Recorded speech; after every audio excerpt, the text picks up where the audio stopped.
want to talk policy. They just want to use propaganda to steal your vote. The left is trying to tout this woman as a savior for the black community, but all she's done is hurt the black community since she came into the game.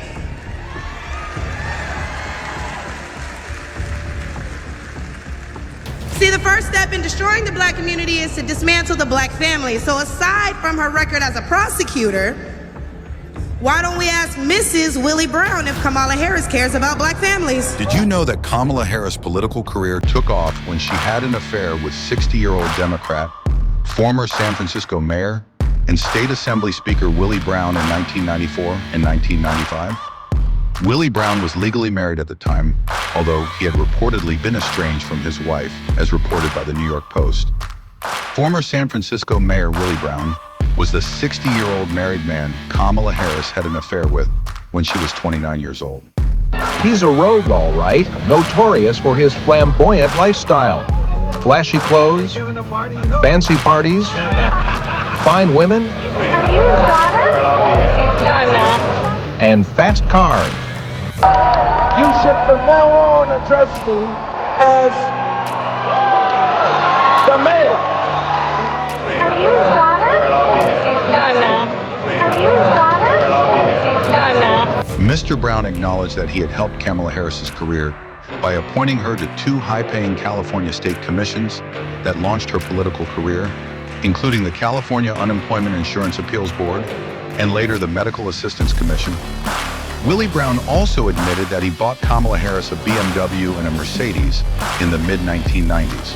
While border czar Kamala Harris openly had an affair with married Willie Brown, her now husband, attorney Doug Emhoff, has admitted cheating on his ex-wife with his child's nanny and got her pregnant during his first marriage.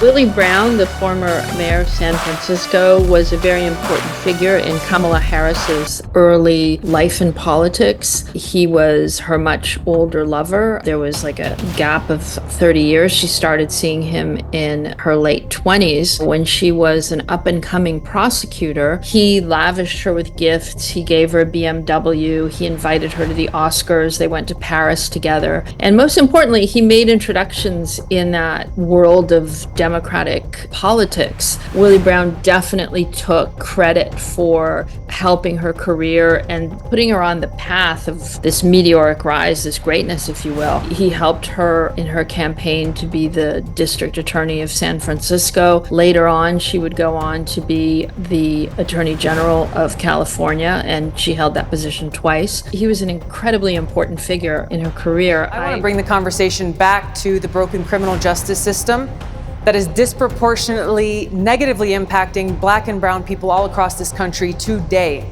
Now, Senator Harris says she's proud of her record as a prosecutor and that she'll be a prosecutor president, but I'm deeply concerned about this record. There are too many examples to cite, but she put over 1,500 people in jail for marijuana violations and then laughed about it when she was asked if she ever smoked marijuana. She blocked evidence. She blocked evidence that would have freed an innocent man from death row until the courts forced her to do so. She kept people in prison beyond their sentences to use them as cheap labor for the state of California. And she fought to keep cash bail system in place that impacts poor people in the worst kind of way.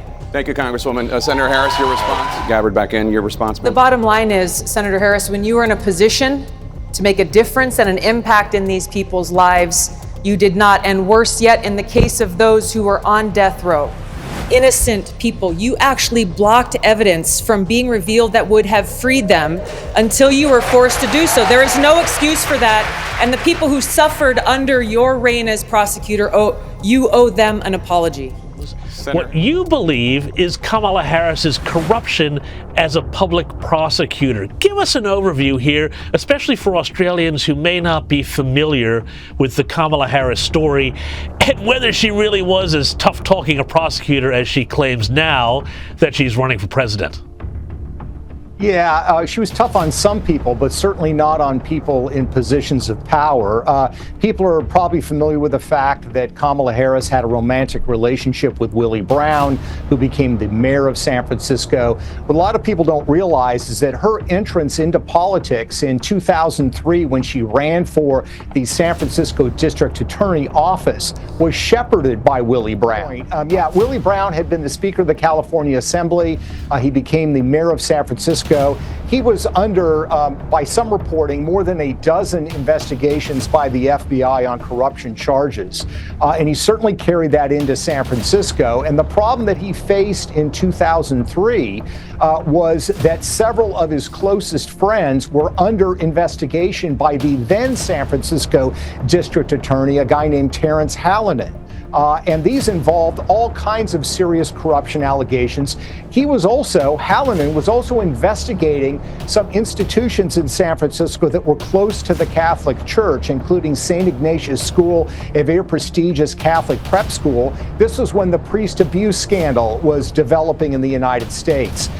These forces did not want these investigations to go forward. Willie Brown and individuals connected to those Catholic institutions essentially bankrolled Kamala Harris's campaign in 2003. She beat Terrence Hallinan. Once she became the San Francisco District Attorney, she dropped all of those cases in dramatic fashion. So 3 of Willie Brown's friends who had been under the gun, who were facing charges under Terrence Hallinan, had those charges dismissed. In the case of the priestly abuse scandal, this is particularly interesting because her reputation, her self-stated reputation, is that she protects victims of sexual abuse. In this case, her predecessor, Terrence Hallinan, was looking at bringing charges. He had collected some 300 to 400 pages of internal church documents that talked about abuse cases. He was working with victims groups to redact those documents and to release them to the public. Kamala Harris did not prosecute a single case in California of priestly abuse, and those documents literally disappeared.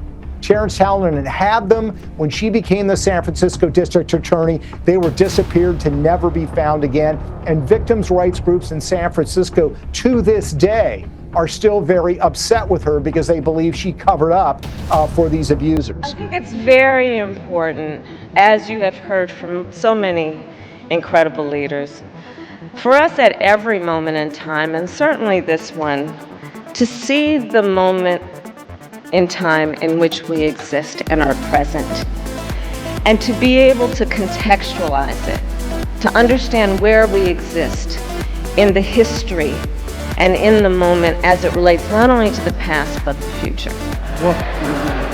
What did you say?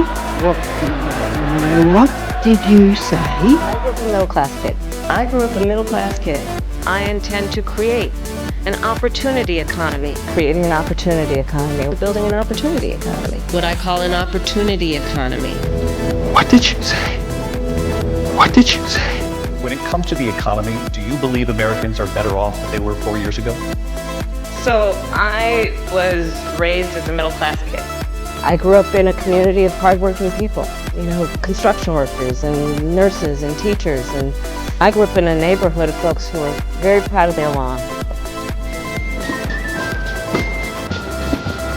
What did you say? What did you say?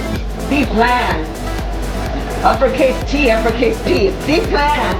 What did you say? What did you say? Time for us to do what we have been doing, and that time is every day. We are doing it. Wait, what did you say? Wait, what did you say?